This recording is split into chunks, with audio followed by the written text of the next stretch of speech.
so hard. Now everything is easy 'cause of you. Hey kids, welcome back to Thoughts for Rent, Realtors Keeping It Real. I'm Max Zerflu and this is Jenni McKenna, and today we're going to talk about marriage, management, and mayhem. You know why? Oh, I froze there for a second because you scared me. We're going to talk about marriage, the two of us being married and both working in real estate and both working in the same company and how that can possibly work. And let's not forget that when I started in real estate, I worked with my dad. So I've gone dad, I've gone husband, I have two of my kids that work in the company. Right, but you work for your dad with your dad, and now you work with me. So that's definitely a step up. So you're doing good now. Yeah. Just hopefully he doesn't watch this podcast. Not really. Sorry. Does he know how to get on a podcast? I think he does.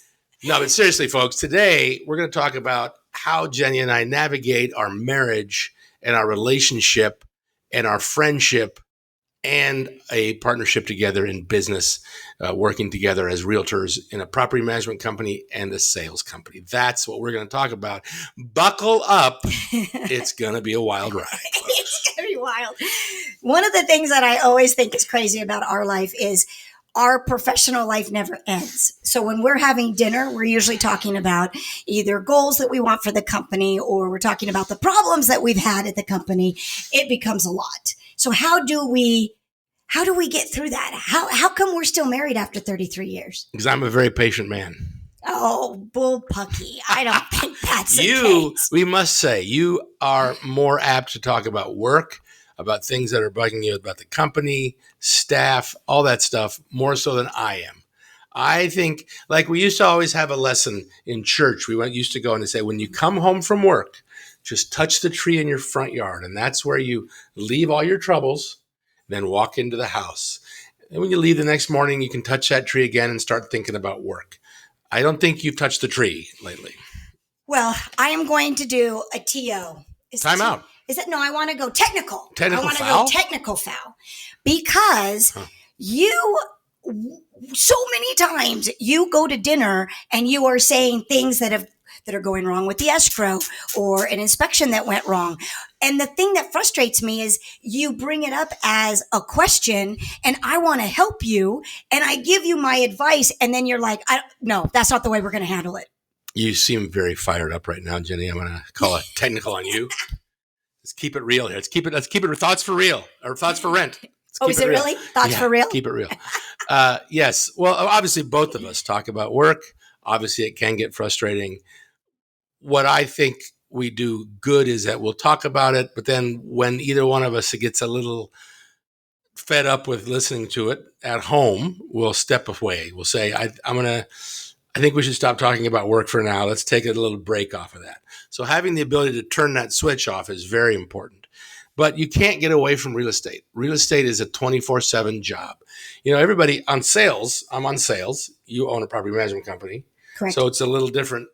However, on sales, it's a 24/7 job. People get into real estate because they say, I want to write my own schedule. I'm going to make my own schedule. I'm going to be my own boss. Well, guess what?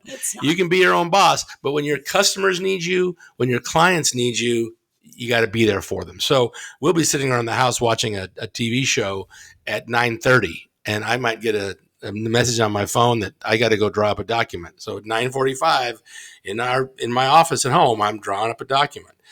Same thing can happen to you in your company. I think that because I came from a background of real estate before I got into property management, when that occurs, I never get upset about that. There might be other marriages. You mean when I go off and do that? Yeah, when you go off and say, oh, I got to write a contract before we go to bed, or a counter offer or whatever. That to me is great. I'm excited about that. That's not a problem. I'm always okay with you doing that because I think I know about that in the past. You sure you're not also okay with it because you get some time away from me for a little bit? That could be possible. Could be. But, I'll even stop a really good show that we're watching. And wait. Yeah, that's right. That's true. And I don't complain about it. You have to give me kudos for that. This isn't a competition. You understand this? Today's podcast is always a competition. We have no scoreboard. We just have a nice mural behind us, no. Not a scoreboard. No, today we had Fun Friday and I was an absolute loser on what we were doing. I did not get anything right. So this is a competition. It's bled over into a competition. So here we go. Yes. Well, that could be one of the successful things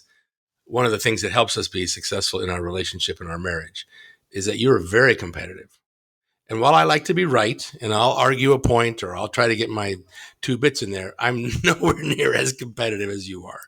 So I think if you had 2 people as That's true. Is your neck hurt? Are you good? No, you got a thing? I'm nodding. I think if you had 2 people as competitive and also passionate and feisty and fiery as you, then we may have a problem.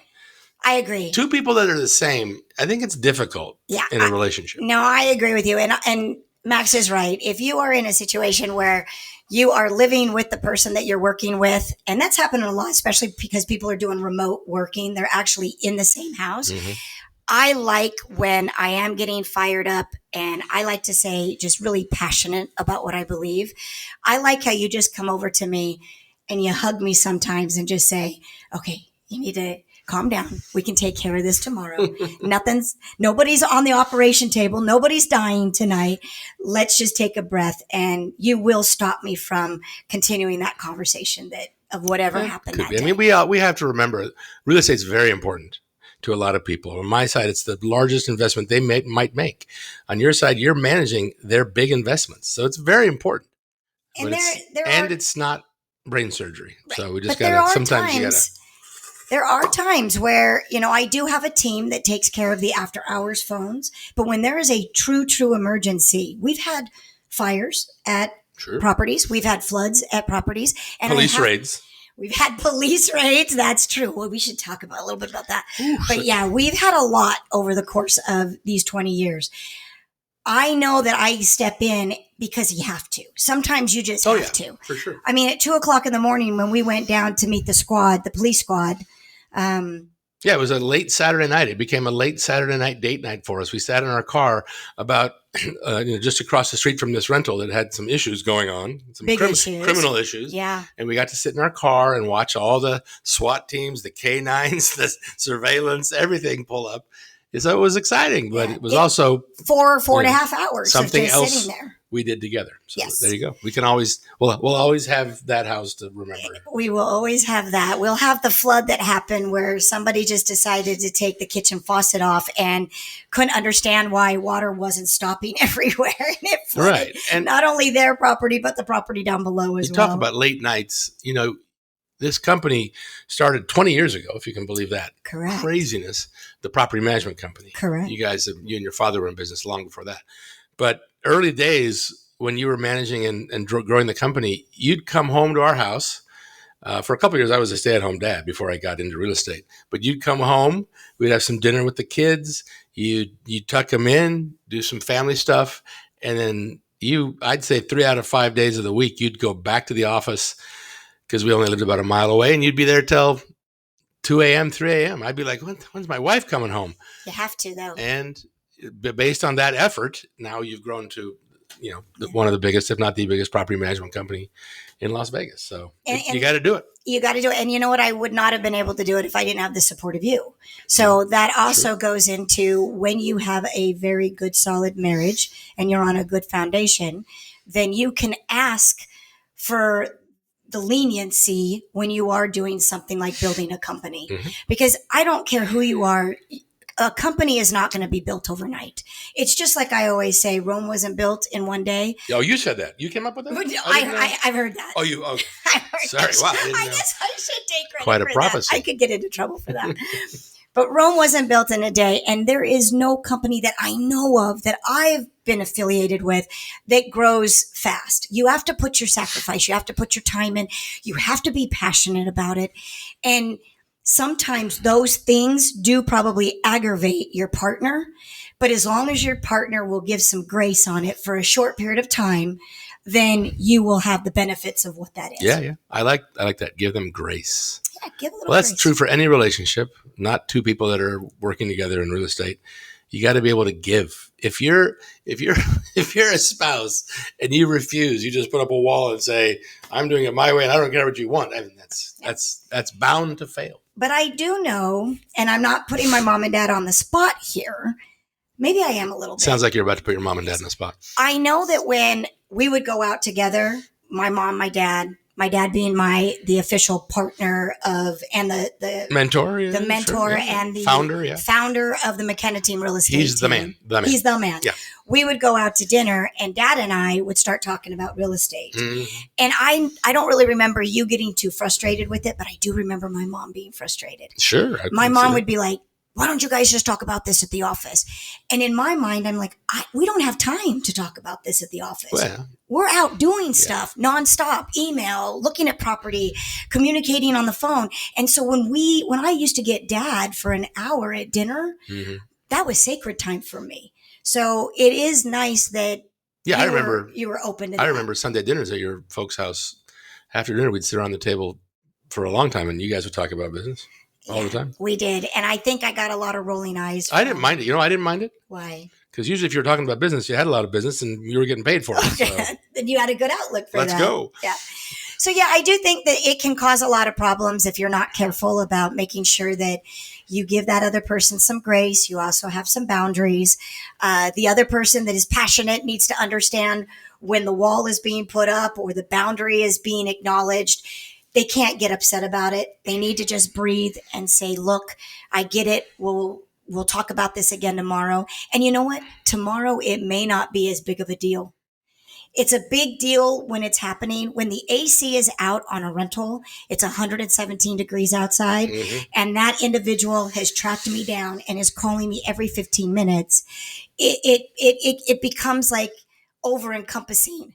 But the next day, it's not that big of a deal. It brings us back to the Napoleon, who was a world leader. You've heard of Napoleon? I did. Short little French dude. Yes. He would get letters out from the battlefield at this headquarters, and mail would only come every couple of weeks because they didn't have.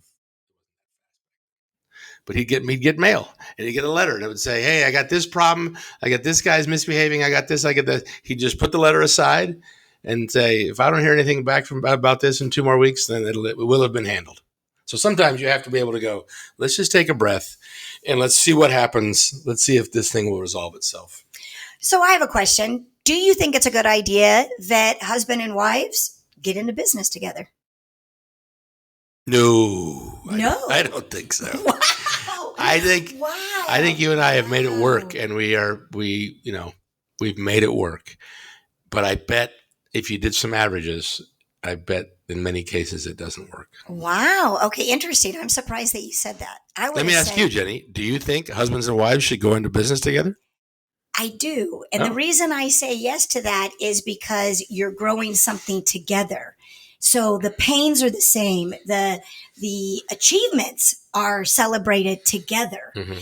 For instance, if you didn't have the mindset of real estate, and you didn't know escrows and inspections and all that kind of jazz, when I would come home and talk about real estate, you would probably only grasp 10, 15% of what I'm talking about. Sure. But when we talk about it now, you're 100% in. When you talk to me, I'm 100% in. So I feel like done right, it can be a huge benefit. It can make life interesting, more interesting, because I assume if we're in 2 different careers, or if I'm a stay-at-home father and you come home for your career, I probably would like to talk about what I did all day, and you probably would like to talk about what you did all day, and there could be some conflict there. And there's also some people come home and don't want to talk about anything at all. They just want to chill. That's not our house, to be clear. No. To be clear. I usually get home before Jenni. Usually as she's on her way home, she'll call. Well, not usually, maybe often. She'll call while she's on the drive home, and we'll start talking about the problems she had at work or the issues she had with staff. And I'll give her some of the things that I had problems with, and we'll talk and talk and talk. and then I'll hear the garage door open, and I'll go, okay, I see you're home now. Shall we continue this in person? And then we'll hang up. And then it continues. That really is the truth. He's telling the truth. I think it's a little better lately. I think maybe it's a little better lately, I think. Maybe there's not as many problems that are going on. Knock on wood. Woo! There we go. Let me ask this question then. We've got your view on husband and wife being involved in a business together. What about your children? We have 2 children that work with McKenna Property Management. Mm-hmm. What do you think about that? I think that if you have a business that is successful and has opportunities for your children, and it's something they want to do, I think you should include your children. It goes back to the old Johnson and Sons or Sanford and Sons. That's a TV show, but people would bring their kids into the business. Now we know of scenarios where kids don't want to be involved in the business. Correct. And that's fine. Our oldest daughter is not involved in the business. Our middle daughter and our son both are. So I think if the opportunity is there, I feel like you really should involve family, because as much as you could say, oh, it could be conflict, we might not get along, there's a certain bond that you have with your family. I mean, you could pick me, but you couldn't pick your kids. Correct. So there's a certain bond there. And I think that's pretty special. And if that can translate over to the workplace, then great. Do you think it's a good idea? I think that's harder with your children than it is with the husband or a father. I think it's been harder to navigate the children aspect working in the company than it was bringing on the husband and working with my dad. And that could just be an individual situation, those individuals, and created that. It could be that somebody in your exact position might say, it's been easier and been more comfortable working with my children than it was working with my father. You just never know, because people are people and they're different. True. I would say that when somebody is thinking about bringing on one of their children into the company, Mm-hmm. I think you've got to really set boundaries, more so than even in a marriage. Boundaries? Boundaries. What kind of boundaries? I don't think it's a good idea to spend mom and daughter or mom and son time talking about work. We're in a marriage. I'm totally okay with that. I got a technical foul here. No. Wait, you think it's a bad idea to talk about work outside of the workplace? With your children. But you Because I'll tell you why. But you do that. Oh. I've been working on it. Okay. I've been working on it. Because I'll tell you from my experience. I believe that there is a relationship that needs to grow with your children that is about their hobbies, about their loves and their passion. Mm. And sometimes when they only want to talk to you because you're their boss, right? Yeah. And you're talking about work, you're eliminating a whole aspect of their life. And I feel like I've made that mistake. And so that's what I'm working on. So for anyone that's listening, if you're thinking about bringing a child on, I would really recommend that you set up a time once a week, maybe, to sit down an hour and just have that conversation about work.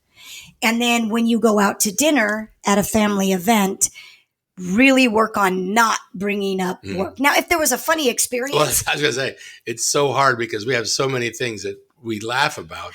And I'm okay with that. Week, Yeah, like if there's an experience, for instance, somebody sent in a video and said my fridge isn't big enough, and they put their head in the fridge and then showed you that, look, I'm hitting my head on the top of the fridge. And that'll be a funny anecdote that the people that are not within the business, the spouses, the friends, they can enjoy that. Yes. But if you're sitting at a table and you and your son are talking about how the field agents are doing, right? The other people are going to be like, oh.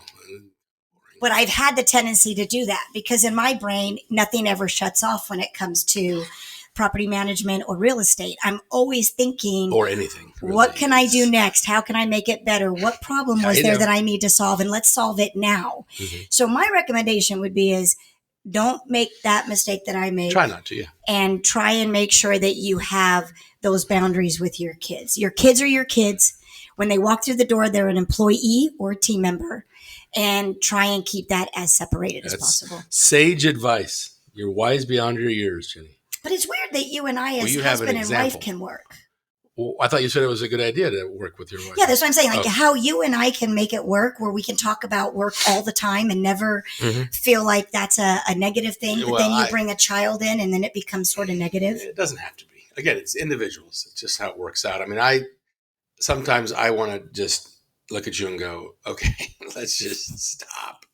And I have before. I have done that. Yes. Because like you have said, you're very passionate and the light switch never goes off. So, I appreciate that sometimes I can say, hey, I don't want to talk about that anymore. Let's just move on. You know what I mean? But I also think we're in a very lucky situation because we're in an industry where there's a lot of fun stuff that happens, a lot of successes. if I close an escrow or I get a house under contract, those are things that I can share with you, and you're going to share my joy, partly because you've had it before. If you were just a stay-at-home mom, a homemaker, and I come and said, "Hey, I sold a house today," you wouldn't get anywhere near the joy you do had you not been involved in the industry. Correct. So I think that understanding really has been important. And that goes the other way when a escrow falls out. I understand how that feels as well. Or if you haven't really lived or walked in those shoes, you're kind of like, okay, well, Max, you lost an escrow, move on. But I get Go get another one. I get it that you need to take a couple days and understand all that work that went in, that you're not going to see anything come out of it. So I think it goes both ways, the achievements and then also understanding sometimes, that failing forward that you need to do once in a while. Mm-hmm. Yeah, no, I agree. And I think we got to laugh. You got to smile. You got to be happy about stuff. If all you ever do is go home to your spouse, whether you're working with them or not, and all you ever do is complaining and talking about the negative, that's going to be very tiresome. So bring in funny moments, happy moments, laughter, something a staff member did that was unbelievable. Make sure you bring both sides of the coin into the conversation. Yep. Spice it up is what I like to say. Both sides of the coin. I like it. Yeah, both sides of the coin. Rome wasn't built. We're nailing all these little. I like spice it up. Summary though, Jenni, because we're about to the end of our episode. You initially asked me, "Do you think a husband and wife should work together?" And I was like, and I think if you can make it work, it can be pretty cool because you and I will go on vacation. I got to assume that people go on vacation and they don't have their work environment to talk about with their spouse. I bet the conversation can kind of dry, kind of slow down a little bit. You and I it's hard for us to go 2 minutes without talking about either our life, our children, and we have that added topic of our work and our industry that we share. I think it really creates a fun environment. So I'm changing my answer. Wow. Work with your spouse if you can make it work. I like it. I like that a lot. Well, then let's end this. If you guys have listened to this and you like what you're hearing or you found it to be interesting, please make sure you hit the subscribe button and share this episode with somebody. Maybe somebody who's thinking about getting into business together with their children or their spouse. And don't forget, love is always the answer. That is true. And that's Realtors Keeping It Real. Thoughts for Rent. I'm Max Zerflu. I'm Jenni McKenna. You guys have a great time. We'll see you on the next episode. Bye-bye. Oh, there you go. Sound good? Okay, good. I'll pass over to Ireland. Here you go, Ken. Thanks, Pops.